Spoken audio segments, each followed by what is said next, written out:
Pembagian BLT di Desa Tabablau telah sukses diberikan kepada 45 penerima, di mana sebelumnya terdapat 50 penerima namun 2 diantaranya meninggal dunia. Terkait hal itu, penambahan bantuan ini mengacu kepada peraturan Kementerian Desa dan PDTT mengenai perpanjangan bantuan langsung tunai atau BLT dana desa untuk 3 bulan berikutnya. Masih sama dengan bantuan sebelumnya, bantuan ini disalurkan dengan nilai Rp300.000 per penerima. Namun bantuan kali ini dibagikan 3 bulan sekaligus sehingga nominalnya menjadi Rp900.000.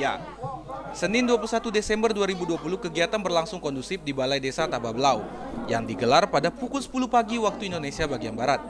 Pada kegiatan kali ini turut hadir Kepala Desa Tabablau, Camat Lebong Atas, pendamping desa, Babinsa, Babinka Tipnas, perangkat desa beserta masyarakat penerima bantuan.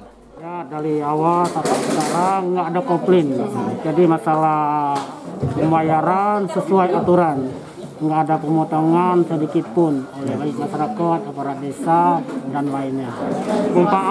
Manfaat untuk masyarakat supaya ekonomi selama ini dalam mengurangi COVID-19 terbantu dalam penerima BLT khusus Desa Tabablau, Kecamatan Buatas.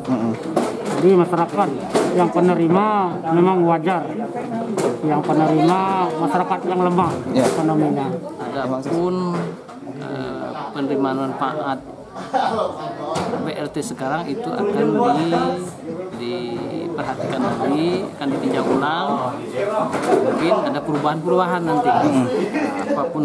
Apabila penerima manfaat tersebut masih mendapatkan BLT, kiranya dapat menggunakan BLT itu dengan sebaik-baiknya, dengan membuat skala prioritas daripada kebutuhannya.